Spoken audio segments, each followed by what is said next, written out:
Halo teman-teman semua, pejuang anggota Polri. Video kali ini adalah video pembahasan soal tes akademik bahasa Inggris untuk paket yang kedua pada tryoutonline.mitrasiswa.id. Video kali ini merupakan video bagian yang kedua yang akan membahas soal dari mulai nomor 11 sampai dengan soal nomor 20 bersama dengan instruktur bahasa Inggris Mitra Siswa KL Dilon Ezra.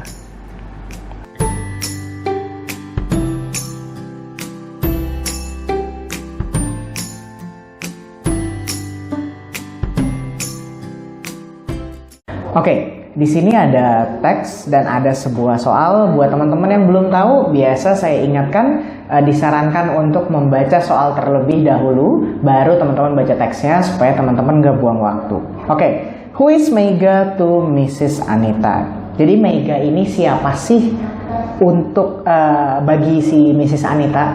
Jadi misalkan saya sama Mrs. Anita. Pertanyaannya adalah saya itu siapanya Mrs. Anita. Nah, kalau di sini sama Mega ini siapanya Mrs. Anita. Nah, kita lihat. I would like to inform you. Kita langsung baca dari sini. That I am resigning from my position as marketing supervisor for PT Nusantara. Effective 1st May 2018 because I have to continue my studies abroad.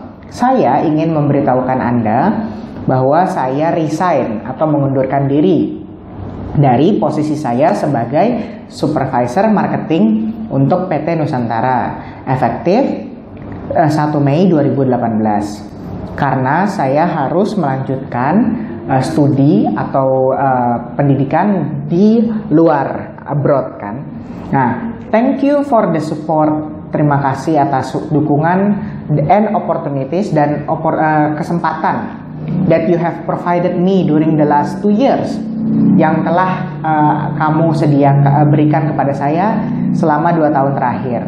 I have truly enjoyed my tenure with PT Nusantara. Saya sangat menikmati pengalaman atau pengalaman kerja, intinya seperti itu di PT Nusantara.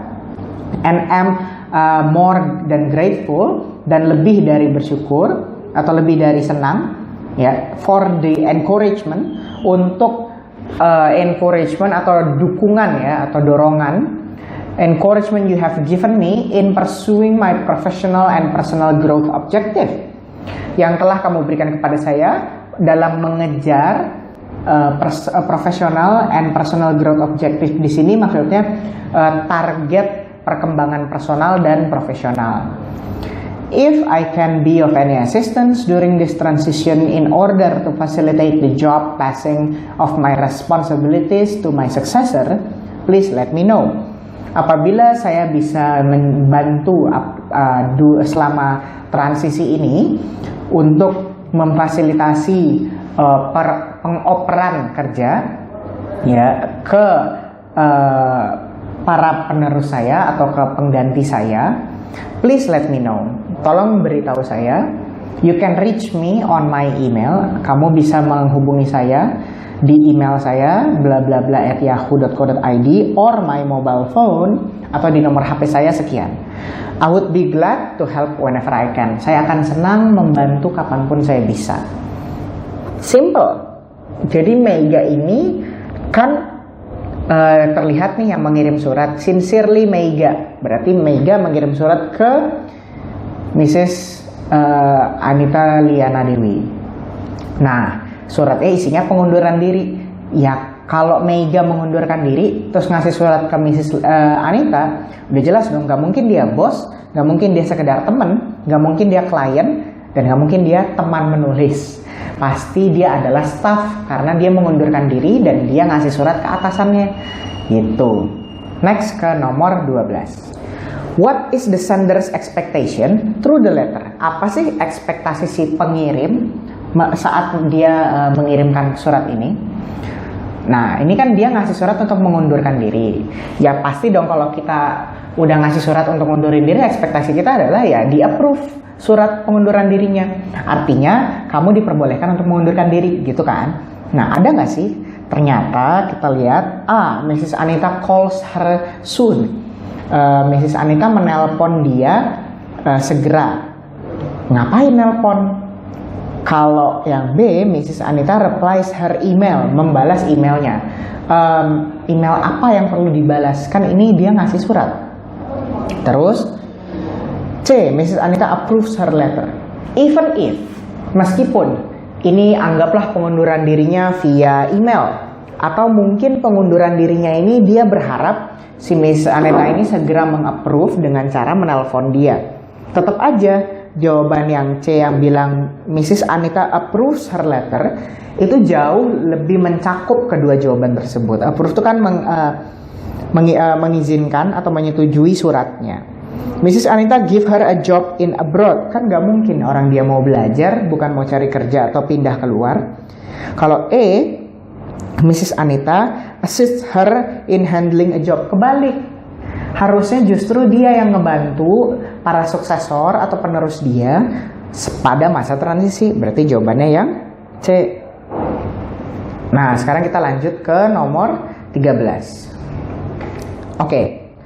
The text gives us, teks ini memberi kita apa? Kita cek paling atas itu ada these easy steps serve as a simple guide to use a pressure cooker.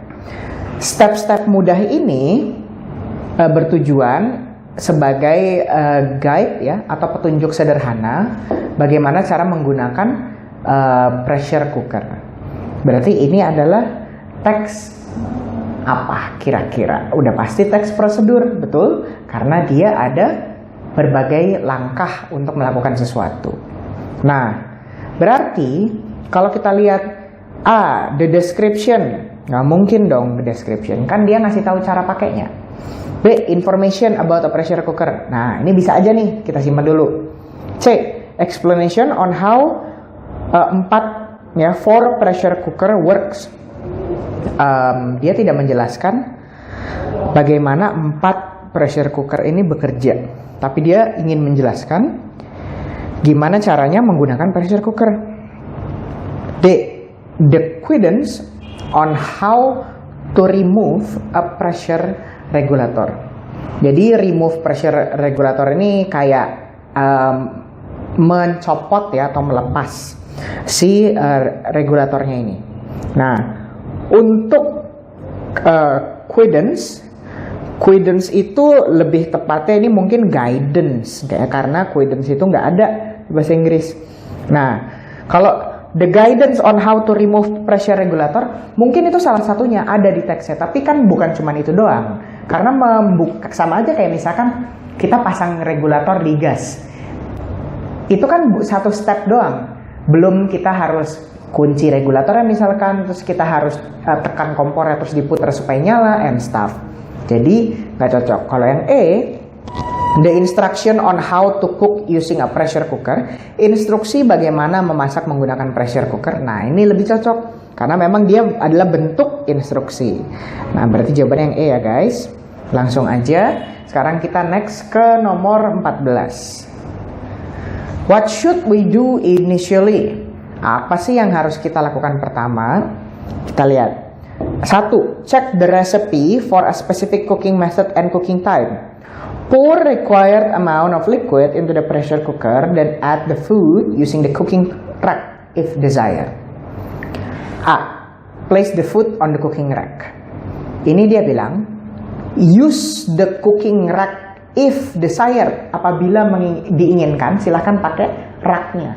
Tapi kan di sini bilang place the food on the cooking rack. Jadi ini bukan suatu hal yang wajib. B. Pour water into the pressure cooker. Pour required amount of liquid. Betul. Oke, kita simpan dulu. C. Add the food in the pressure cooker. Ini sama dengan yang A ya, mirip-mirip. Tapi yang C ini lebih cocok karena dia nggak pakai rak. Jadi kita simpan dulu. D. Check the fan pipe unclog. Nggak ada ya di instruksi nomor 1. E. Learn the recipe that we want to practice. Nah, jadi antara B, C, dan E. Jawaban yang paling tepat itu yang E, teman-teman. Kenapa? Karena kalimat pertamanya aja lihat. Check the recipe for a specific cooking method and cooking time. Berarti belajar dulu, cek resepnya untuk metode spesifik atau waktu yang dibutuhkan untuk memasak. Baru habis itu tuang air, habis tuang air baru kita taruh makanannya. Berarti jawabannya yang E ya teman-teman. Next kita ke nomor 15. Nah, what will happen if you place the pressure regulator insecurely on the fan pipe? Apa yang akan terjadi kalau kita meletakkan si pressure regulator atau regulator tekanannya secara tidak rapat atau tidak aman di pipa ventilasinya ini? Nah, kita cek ini ada di bagian mana. Yang nomor 2 stepnya, hold the cover up to light and look through the fan pipe to make certain it is open and unclogged. Then place the cover on the pressure cooker and close securely. The cover handle should be directly above the body handle. Step ketiga, place the pressure regulator firmly on the fan pipe. Hit the pressure cooker until the pressure regulator begins to rock slowly. Adjust the heat to maintain a slow, steady cooking motion. Cooking time begins at this point. Nah, kita lihat nomor 4, cook for the length of time specified in the recipe. Then reduce the pressure as specified. When the recipe states let the pressure drop of its own accord, set the cooker aside to cool. When the recipe states cool the cooker at once, cool immediately under a water faucet or by pouring cold water over it. Pressure is completely reduced when the air fan cover lock has dropped. Remove the pressure regulator, then remove the pressure cooker cover and serve the food. Nah, kalau kita lihat jawabannya itu lebih cocok ke yang D nggak sih teman-teman? The cooking time will take longer. Kenapa? Karena kita lihat pilihan D itu kan artinya waktu memasak jadi lebih lama. Kita lihat di situ, jika panci atau regulator tekanan tidak tertutup sempurna, proses memasak akan membutuhkan waktu yang lebih lama. Itu kita bisa lihat ada di bagian 3 dan 4 guys. Dimana bagian ketiga bilang place the pressure regulator firmly on the fan pipe. Heat the pressure cooker until the pressure regulator begins to cook slowly. Adjust the heat to maintain a slow steady cooking motion. Cooking time begins at this point. Jadi waktu memasak dimulai pada saat kita udah pasang regulator, udah adjust sesuaikan panasnya untuk slow cooking misalkan, baru kan waktunya dimulai. Nah, apabila yang namanya pressure regulator ini kan regulator tekanan. Kalau kita nggak rapat, artinya kan tekanan itu akan bocor teman-teman. Nah, this is just basic common sense ya. Pada saat tekanannya itu bocor, maka kemungkinan besar suhu atau tekanan yang ada di dalam situ akan sama dengan yang seharusnya nggak? Enggak kan? Itu sebabnya ada indikator kan, cooking time begins at this point. Nah, maksudnya adalah kalau kita pasang nggak rapat dan cooking time-nya sudah dimulai, sedangkan di dalam kondisi suhu atau tekanan yang nggak sama, maka kemungkinan besar waktu masaknya akan jauh lebih lama. Dari why jawabannya lebih cocok ke yang D. Kalau yang food will be uncooked, nggak juga, cuman lebih lama aja. Kalau food will be more delicious, ini lagi kenapa bisa makanan yang lebih enak pada saat kita salah prosedur.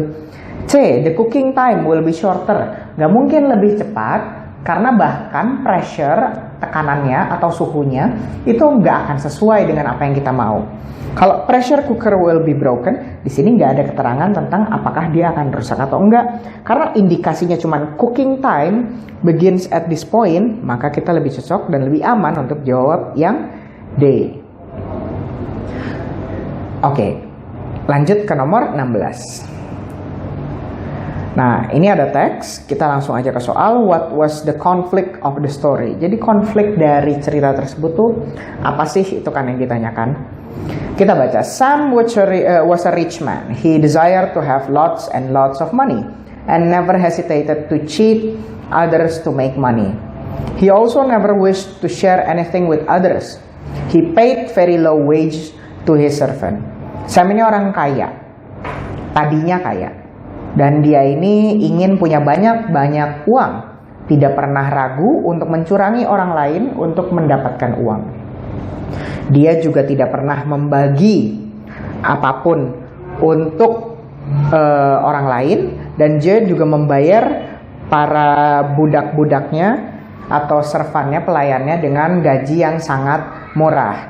One day, a small bag that belonged to Sam was missing. Suatu hari, tas kecilnya punya Sam ini hilang. The bag had 50 gold coins. Tasnya isinya 50 koin emas. He searched for it. Dia mencari tapi nggak bisa menemukannya. Sam's friend and neighbors also joined in the search. Temannya Sam dan tetangganya juga bantu mencari.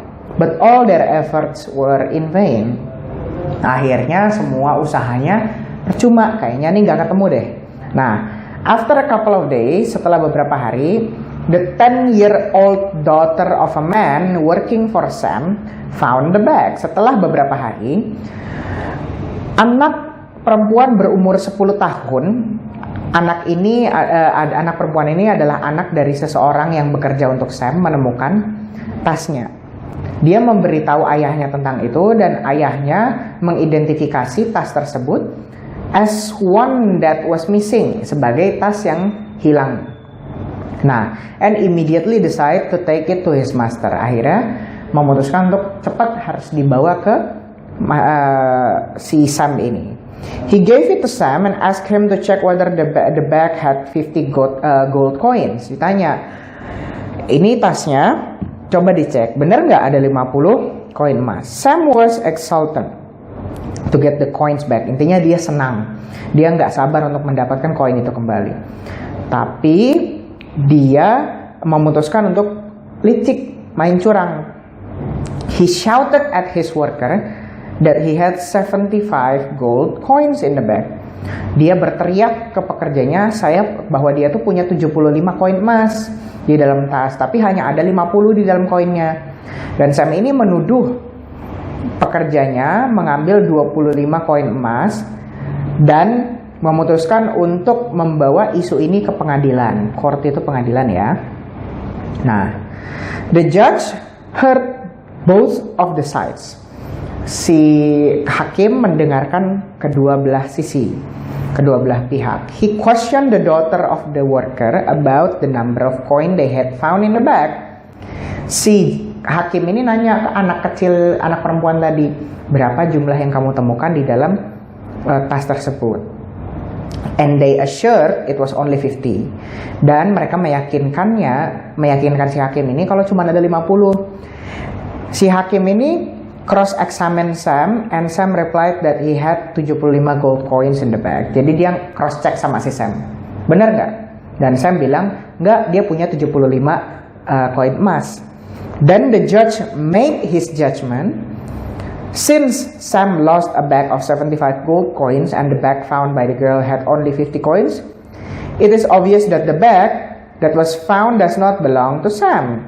It was lost by someone else. If anyone find a bag of 75 gold coin, I will declare that it belongs to Sam. And there are no complaint about the loss of 50 coins. I order the girl and his father to take those 50 coins as a token of appreciation for their honesty. Nah, hakimnya bilang, ya udah, berarti karena itu tas isinya cuma 50 koin emas, sedangkan tas yang dibilang punyanya Sam itu ada 75, berarti tas yang isinya 50 itu bukan punya Sam. Itu punya orang lain pasti yang hilang. Nah, karena mereka ini jujur, maka si ayah dan anak ini diputuskan, udah ambil aja tas yang isi 50 koin emas itu.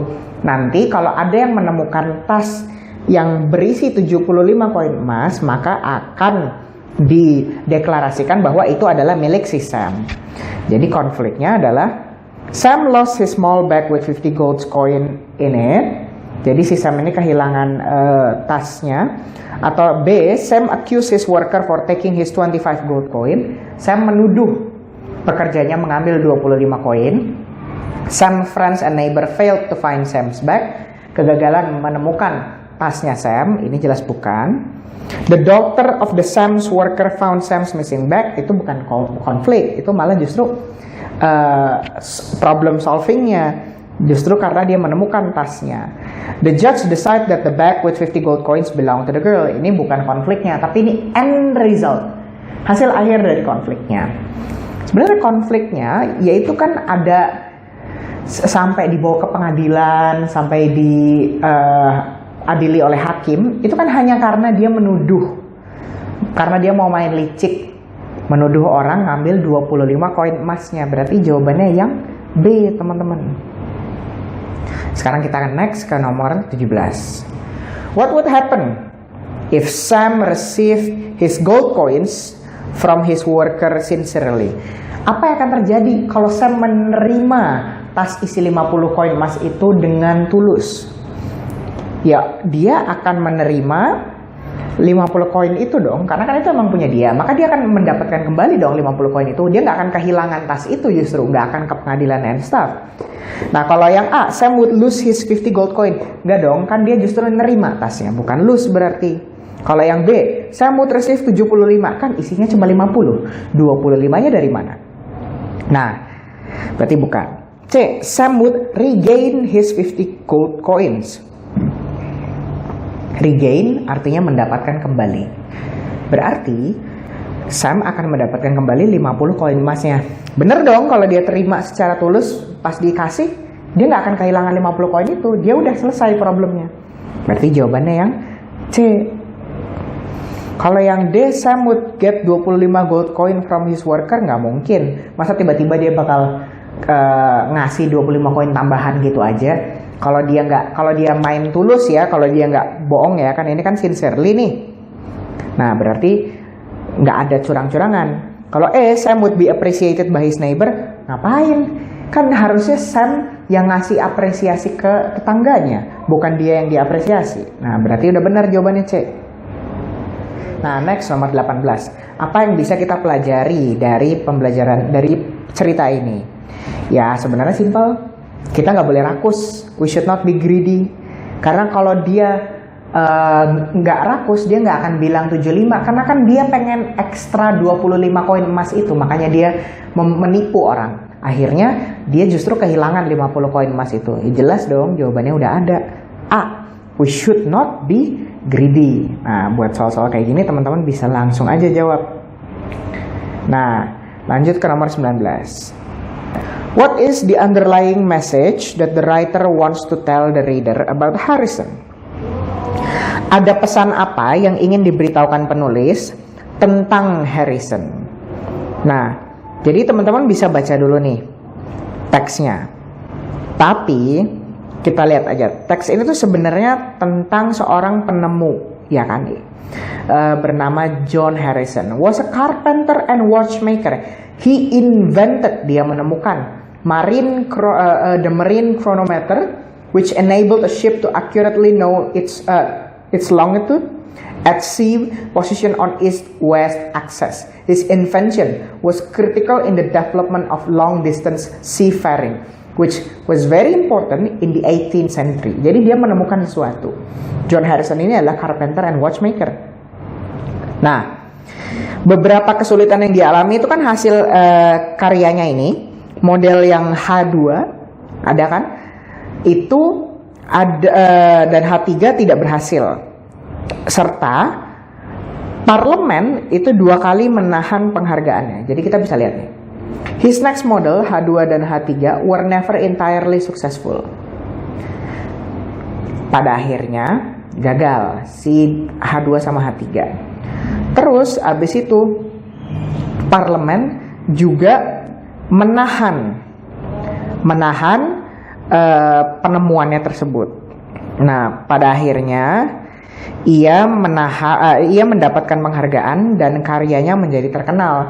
Tapi itu tidak langsung, karena pada saat dia bilang the parliament board kept back the prize. Nih, hadiahnya justru ditahan, bukannya langsung dikasih.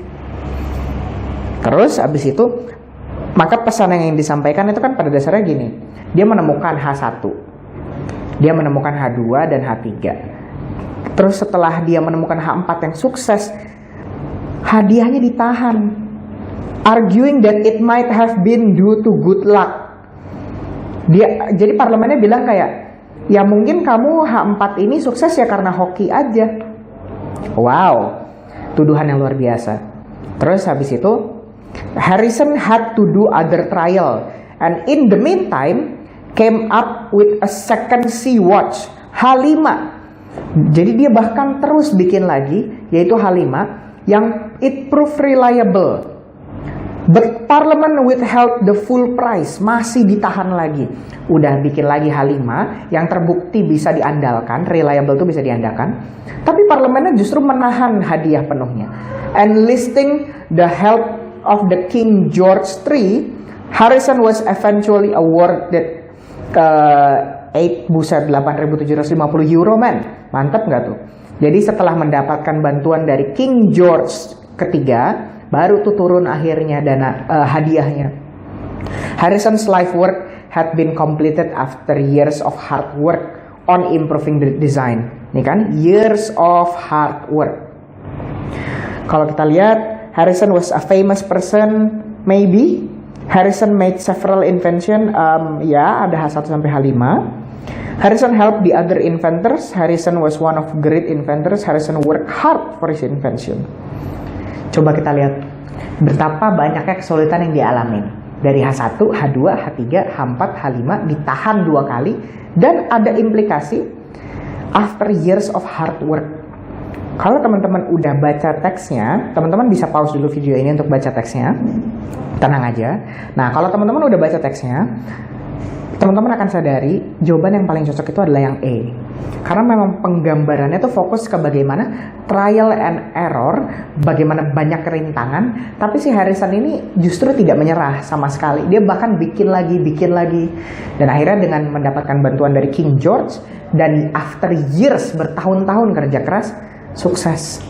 Baru dia di paragraf terakhir, Harrison died at the right age of 83. Dikasih tahu bahwa dia itu meninggal di umur 83 dan akhirnya gimana. Nah, kita lanjut ke nomor 20.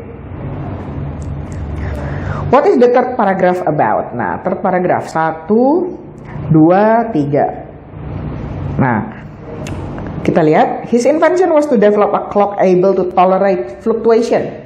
Dia ingin bikin jam yang bisa mentoleransi fluktuasi temperatur, suhu, temperatur dan tekanan udara, air pressure, and could keep very exact time for a long time, dan bisa menjaga waktu yang akurat untuk waktu yang lama. It took Harrison 5 years, 5 tahun to develop his first sea clock.